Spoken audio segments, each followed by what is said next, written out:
जय गणेश। सभी गणेश भक्तों को मेरा नमस्कार। यह तो आप सभी जानते ही हैं कि सभी शुभ अवसरों पर विघ्नहर्ता गणेश जी की हर्षोल्लास के साथ पूजा की जाती है।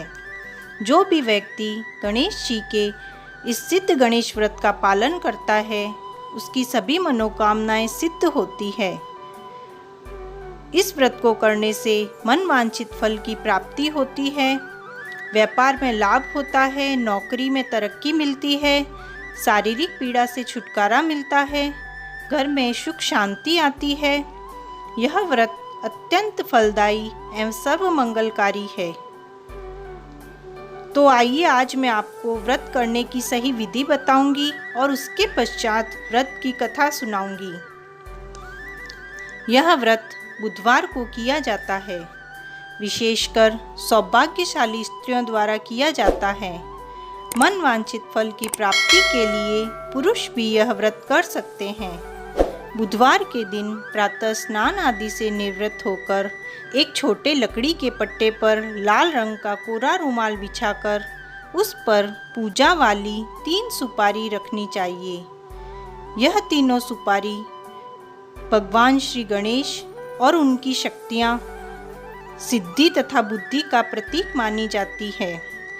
मध्य में भगवान गणेश जी तथा दोनों ओर सिद्धि तथा बुद्धि विराजमान हैं, ऐसा मन में विश्वास करना चाहिए। सर्वप्रथम गणेश जी को शुद्ध जल से स्नान कराएं, फिर सिद्धि तथा बुद्धि माताओं को स्नान कराएं। उसके पश्चात कुमकुम, हल्दी, चावल से पूजा करनी चाहिए। फिर मौली चढ़ाएं और लाल रंग का फूल चढ़ाएं। दक्षिणा में 1-1 रुपये का सिक्का तीनों के आगे चढ़ाएं। नैवेद्य के रूप में छोटे छोटे 5 लड्डू रख सकते हैं। लड्डू ना रख सके तो 5 गुड़ के छोटे छोटे टुकड़े भी रख सकते हैं।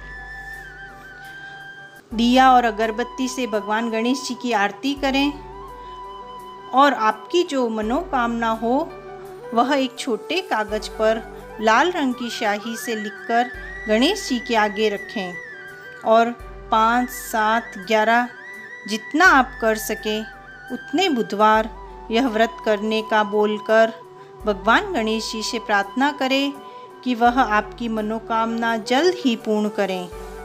पूजा पूर्ण होने के पश्चात पूजन की गई तीनों सुपारियों को और दक्षिणा में रखे गए सिक्कों को उसी लाल कपड़े में लपेटकर गठरी बनाकर व्यवस्थित स्थान पर रख दें।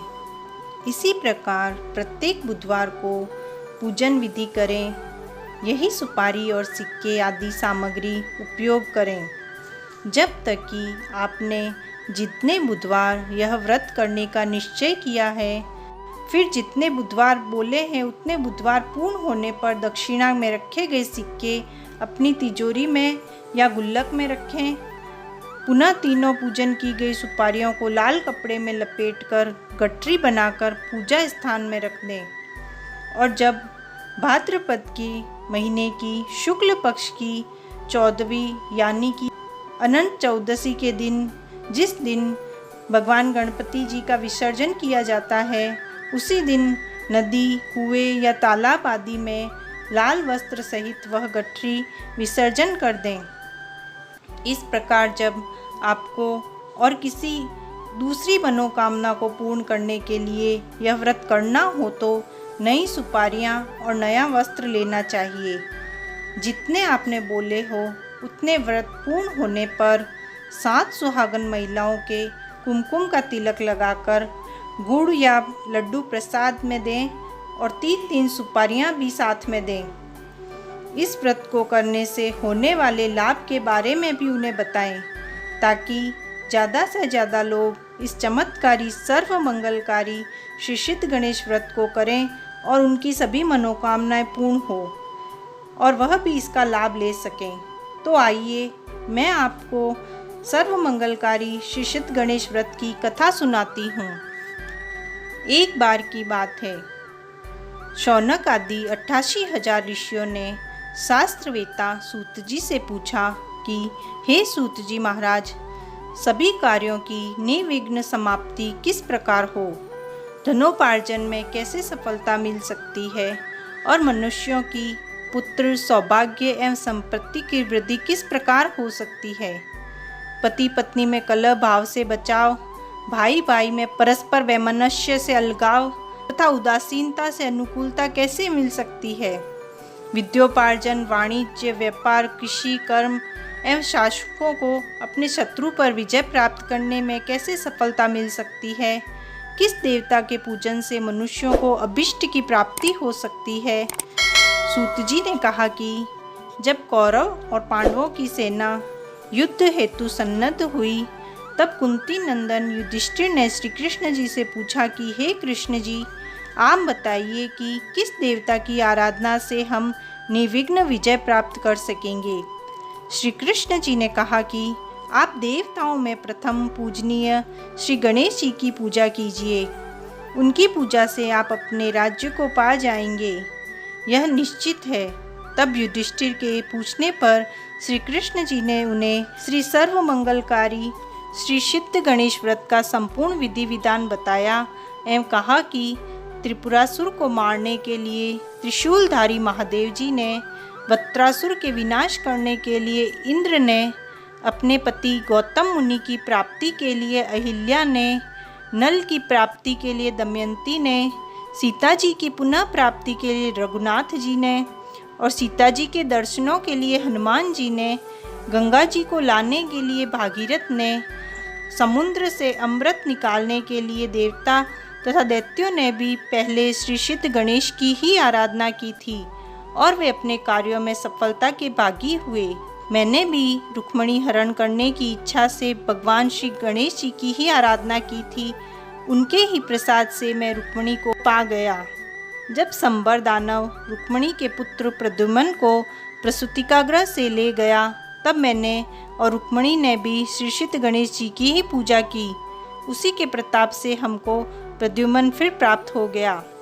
जब शाम को कुष्ठ हो गया, उस समय उसने अपने कुष्ठ रोग की निवृत्ति के लिए भी श्री सिद्ध गणेश की ही आराधना की थी, जिससे उसे निरोगता प्राप्त हो गई।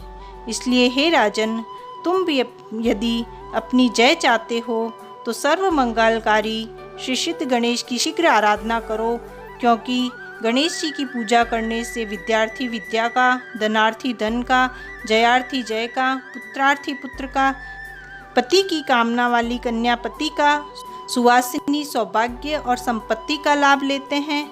वैधव्य दुख से पीड़ित हुई स्त्री यदि श्री सिद्ध गणेश की पूजा करे तो फिर वह जन्म जन्मांतर में कभी वैधव्य दुख को नहीं देखती। गणेश जी के पूजन करने पर विष्णु, महादेव, सूर्य, पार्वती और हुताशन आदि सभी देवता पूजित हो जाते हैं, इसमें कोई संदेह नहीं है। सूत जी कहते हैं कि हे मुनिवरों, भक्ति पूर्व सर्व मंगलकारी श्री सिद्ध गणेश का व्रत करने से सब संतुष्ट हो जाते हैं। श्री कृष्ण भगवान राजा से कहते हैं कि हे राजन युधिष्ठिर, इस प्रकार भगवान गणेश का पूजन करने से तुम भी संग्राम में अपने शत्रुओं को परास्त कर अपनी राज्य संपत्ति को प्राप्त करोगे।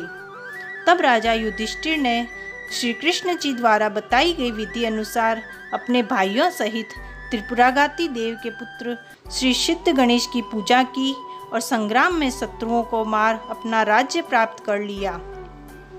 इस पवित्र कथा को जो सम्माहित चित्त से सुनता है अथवा सुनाता है, उसके सभी कार्य श्री सिद्ध गणेश की प्रसन्नता से अवश्य सिद्ध होते हैं। जय सिद्ध गणेश।